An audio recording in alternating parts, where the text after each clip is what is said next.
to Ghana. Oraburuku Ghanaians, why not? Chale, why? How can a pastor beat people in church in front of his whole congregation? In fact, this guy basically flogged them for sleeping with each other.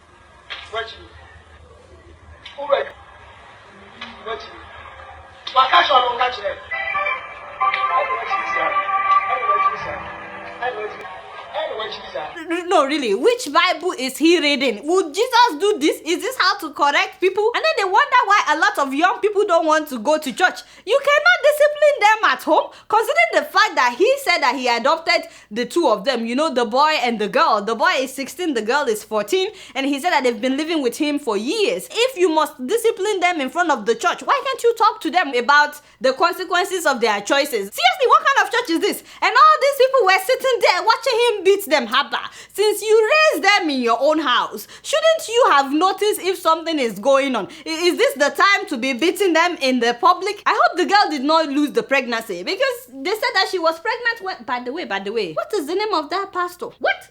Obinim. You are lying. No. You cannot be serious.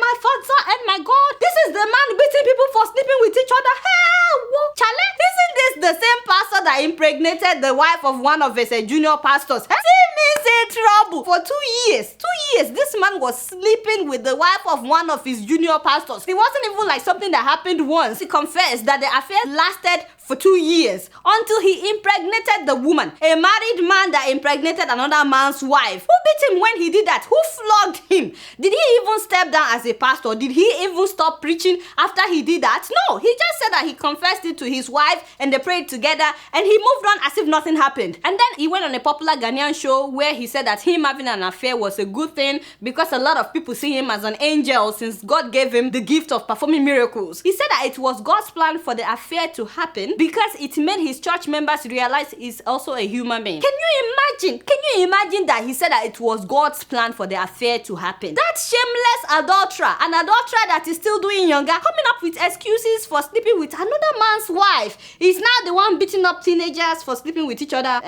Tell me something. And for God's sake, why are so many African Christians so gullible? Seriously, they're still going to a church like this? One time like this same man was kicking a woman's stomach and the video went viral. Jesus. Jesus.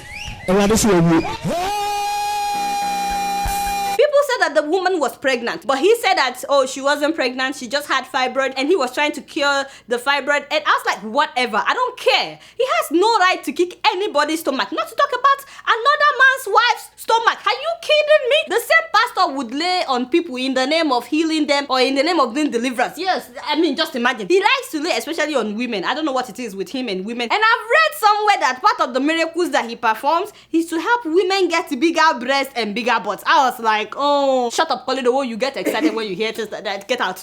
And bigger breasts and bigger butts. I said, I did not read this in the Bible. Which Bible exactly is this man following? The most ridiculous thing was when he claimed that he could make a man's private part bigger. What have these people turned a church into? And he actually had a man pull down his pants in the church in front of everybody, and everybody was seeing his manhood in the name of miracle. I said, don't show it.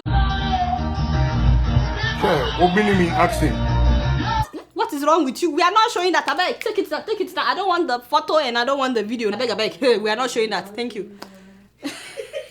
What kind of nonsense is going on in so many churches of nowadays? He's clearly taking advantage of people who are naive. Ghana. Ghana. How now? Is this how you will continue to watch him? And then when the Domestic Violence and Victim Support Unit summoned him for beating these teenagers, he showed up with his congregation. I was like, I can't believe this. That people will still follow him to go and defend him. Like, that worries me. It worries me a lot. Honestly, Ghana, do something about this swindler that calls himself a man of God. And while we're at it, can you please advise him on his wardrobe choices? Seriously, pink suit, hot pink. What is that? Is this bright blue or purple? What is this? My brother, now only you are what is this? Look at this.